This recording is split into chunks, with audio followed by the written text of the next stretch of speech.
اب آپ نے سنا ہوگا کہ حدیث پاک میں آتا ہے کہ مومن کی روح ایسے نکلتی ہے جیسے آٹے سے بال نکل جاتا ہے، ایسے روح نکلتی ہے. تو یہ ساری تکلیف روح کے نکلنے سے پہلے کی ہے. یہ ساری تکلیف جس کا میں نے ذکر کیا یہ روح کے نکلنے سے پہلے کی ہے، لیکن روح مومن نکلتی ہے تو پھر اسی طرح نکلتی جس کا تذکرہ کیا گیا، اور اس کو بڑی جلدی ہوتی ہے نکلنے کی. اگر قرآن حدیث کی معلومات ہو تو جانے والا جنتی ہے یا جہنمی ہے آپ دیکھ کر ہی پتہ کر لیں. اگر مرتے وقت ایسی آواز نکلے حلق سے جیسے جانور ذبح کرتے ہوئے، نہیں وہ بچڑا گڑ گڑ گڑ کی جو آواز نکالتا ہے بھیانک سی آواز، اگر ایسی آواز نکل رہی ہے تو علامت اچھی نہیں ہے. یعنی معاذ اللہ یہ نہیں کہتا کہ وہ جہنمی ہے، لیکن یہ کہتا ہوں احتیاط سے، علامت اچھی نہیں ہے. اس کے لیے کثرت سے مغفرت کی دعا کرنا چاہیے. 3 علامتیں بڑی اچھی ہیں. نمبر 1، موت کے وقت کسی کی پیشانی پر پسینہ آ جائے، یہ جنتی ہونے کی نشانی. اسی طریقے سے ناک کے نتھے پھول جائیں، یہ بھی جنتی ہونے کی نشانی. اور آنکھ میں آنسو آ جائے، مرتے وقت آنکھ میں آنسو آ جائے، یہ بھی جنتی ہونے کی نشانی. اور اگر زبان پہ کلمہ جاری ہو جائے، سبحان اللہ کیا کہنے. پھر اللہ کے رسول علیہ السلام فرماتے ہیں جس کی زندگی کا پہلا کلام کلمہ ہو اور جس کی زندگی کا آخری کلام بھی کلمہ طیبہ ہو، اگر اس نے 1000 سال تک بھی زندگی گزار کر گناہ کیا تو قیامت کے دن اس سے کچھ نہیں پوچھا جائے گا، اس کی بخشش کر دی جائے گی. زبان پہ کلمہ جاری. اب یہاں پر تھوڑی سی گفتگو زبان پہ کلمہ جاری ہو اس پر، اور جن کی زبان پہ نہیں جاری ہوتا اس پر کچھ باتیں سماعت کر لیں. نمبر 1، حدیث پاک میں آتا ہے کہ جو لوگ دنیا کے اندر مسواک کثرت سے کرتے ہیں انشاءاللہ جب وہ مریں گے تو ان کی زبان پہ کلمہ جاری ہوگا. مسواک کرنے. اسی طرح جو ہمیشہ باوضو رہتے ہیں ان کی زبان پہ کلمہ جاری ہوگا. ایک لڑکے کا انتقال ہو رہا تھا، نوجوان لڑکے کا انتقال ہو رہا تھا. اصحاب مصطفیٰ صلی اللہ علیہ وآلہ وسلم اس کے سرانے جلوگر تھے اور کلمے کی تلقین کر رہے تھے، لیکن اس کی زبان پہ کلمہ نہیں آ رہا تھا. تو صحابہ کرام نے ایک بندے کو اللہ کے رسول صلی اللہ علیہ وآلہ وسلم کی بارگاہ میں بھیجا اور کہا کہ حضور سے پوچھو کہ اس کی زبان پہ کلمہ کیوں نہیں آ رہا ہے. تو اللہ کے رسول تشریف لائے اور میرے آقا علیہ السلام نے کلمے کی تلقین کی. تو اس جوان نے کہا یا رسول اللہ میری زبان پہ کلمہ نہیں آ رہا، میری زبان پہ کلمہ، میں اس کی طاقت نہیں رکھتا کہ کلمہ پڑھوں. تو اللہ کے حبیب علیہ السلام نے پھر فرمایا کیا اس کی ماں حیات ہے؟ تو لوگوں نے کہا ہاں. تو کہا بلا اس کو. اس کی ماں کو بلایا تو پوچھا کہ تو اس سے راضی ہے کہ ناراض ہے؟ اس کی ماں نے کہا کہ میں اس سے ناراض ہوں. تو آقا کریم صلی اللہ علیہ وآلہ وسلم نے فرمایا اگر میں آگ جلاؤں اور تیرے بیٹے کو اس میں زندہ ڈالنے کی بات کروں تو بول کیا تو اس کو معاف نہیں کرے گی؟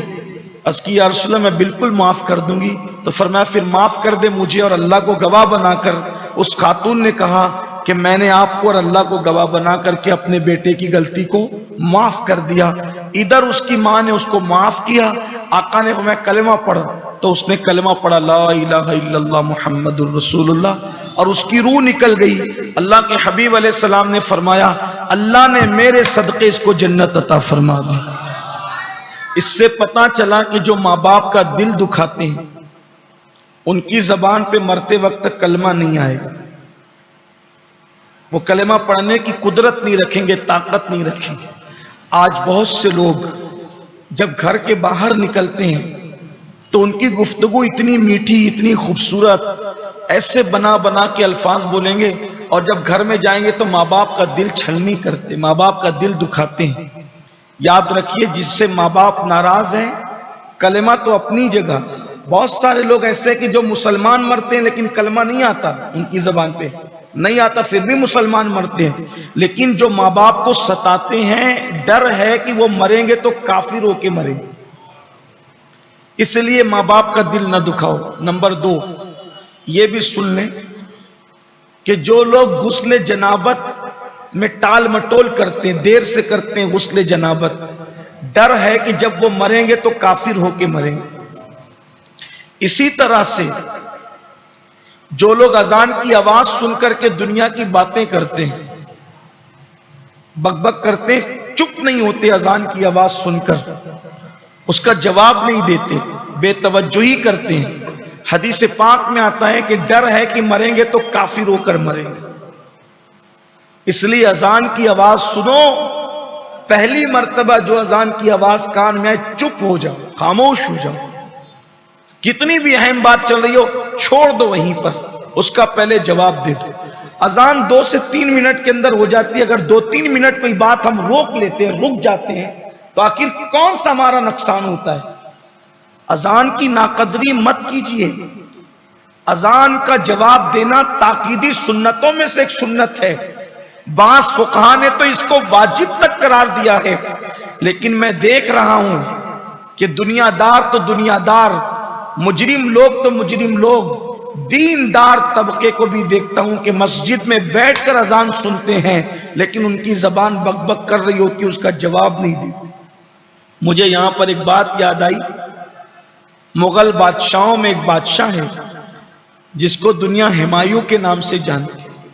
دیکھیے مغلوں نے یا بادشاہوں نے جو غلط کیا ہم اس کی تائید نہیں کرتے، ہم کون اور ہم کیوں کسی کی تائید کریں، لیکن اگر بادشاہوں نے کچھ اچھا کیا ہے تو اس کا تذکرہ ہونا چاہیے۔ لوگوں نے کیا کیا، خدا جانے کیوں بادشاہوں کو اتنا برا بنا کر کے پیش کیا کہ ایسا لگتا ہے کہ جیسے ساری گندگی بادشاہوں میں ہی تھی، اور اس کا ناجائز فائدہ اہل شرک نے اٹھا کر پھر تو ہماری تاریخ ہی کو بالکل پوتنا شروع کر دیا۔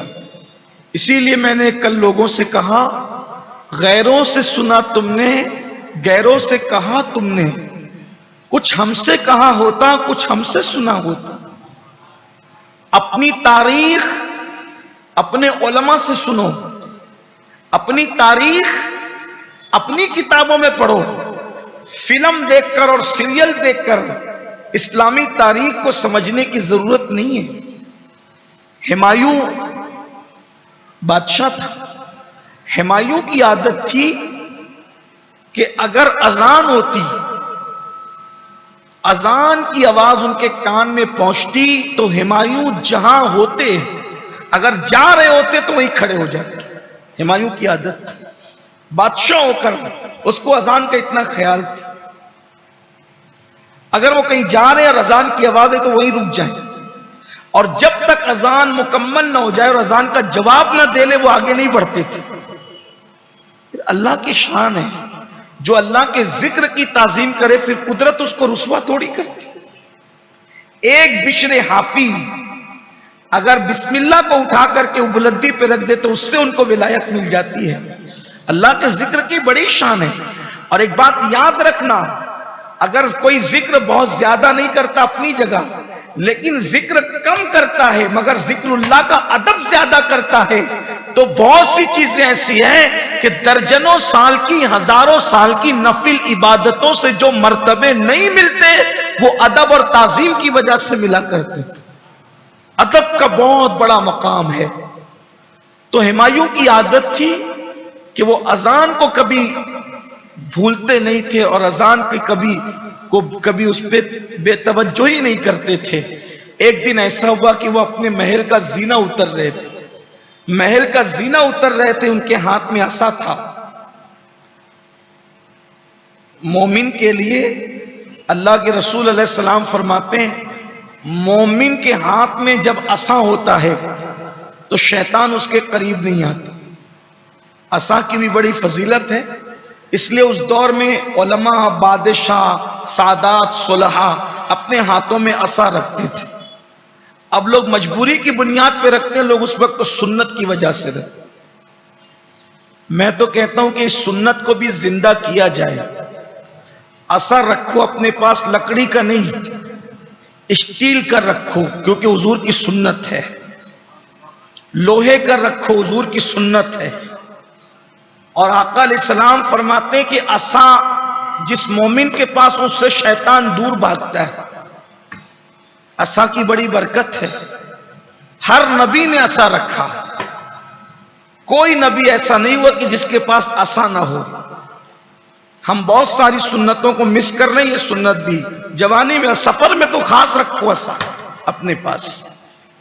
رسول اللہ کی سنت ہے. اور اللہ کے رسول علیہ السلام نے فرمایا من تمسک بسنتی عند فساد امتی فلہ اجر 100 شہید، کہ جب میری سنت مٹ رہی ہو اس وقت جو میری سنت کو زندہ کرے گا، اللہ تعالیٰ اس کو 100 شہیدوں کا ثواب عطا فرمائے.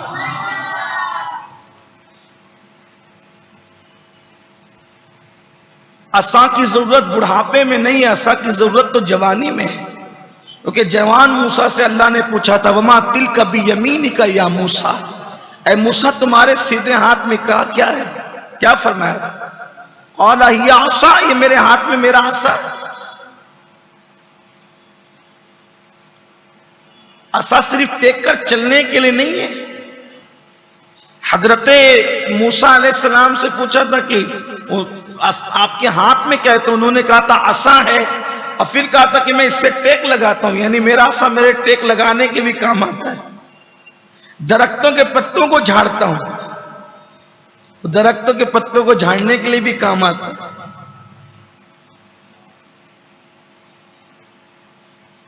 اللہ تعالیٰ نے فرمایا کہ اس کو زمین پہ رکھ دے، اور پھر وہ سارا کچھ واقعہ جو آپ سنتے رہتے ہیں معجزات کے باب میں. میرے آقا کے پاس بھی عصا تھا صلی اللہ علیہ وسلم، لیکن وہ عصائے موسوی سے کچھ مختلف تھا.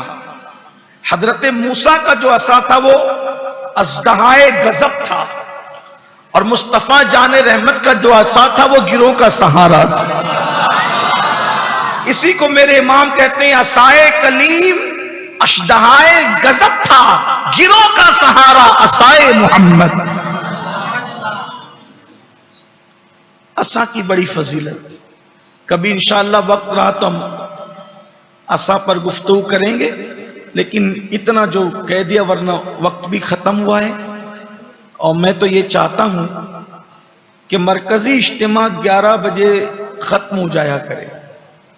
11 سے زیادہ اپنا چلایا کریں. اس کو کوشش کریں کہ اگر 11 بجے ختم کر دیں، کیونکہ لوگ دور دور سے آتے ہیں تو بہت تاخیر نہ ہو.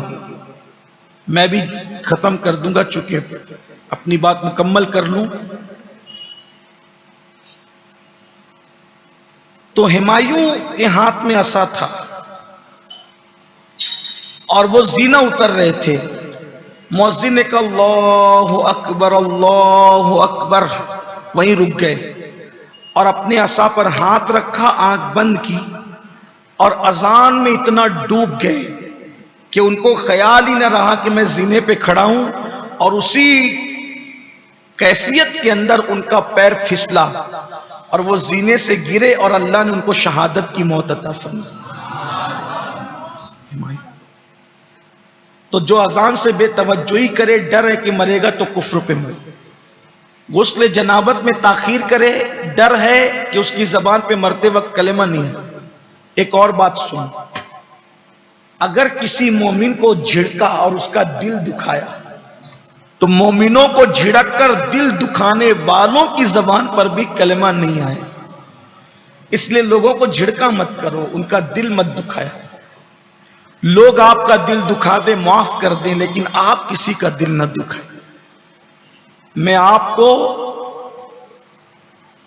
مجھے ایسا لگتا ہے کہ میں نے اپنی زندگی کا 11 سال کی عمر سے اور بعد میں پھر مستقل 16 سال کی عمر سے مالیگاؤں والوں کے درمیان تقریر اور خطابت کا سلسلہ شروع کیا ہے، لیکن میں آج آپ سے کہتا ہوں کہ اگر پوری زندگی کوئی چیز گانٹ باندھ کر کے رکھنے کی ہے میری باتوں میں سے، میری کیا بات ہے، میری اوقات ہی کچھ نہیں، میں تو بزرگوں کی باتیں ہیں، اپنے دل کی تختی پر 24 گھنٹہ اس بات کو تازہ رکھیے کہ آپ نے بڑے سے بڑا نقصان اٹھا لینا ہے لیکن کبھی کسی کا دل نہیں دکھانا، اس لیے کہ جو لوگوں کا دل دکھائے گا مرتے وقت اس کی زبان پہ کلمہ نہیں آئے۔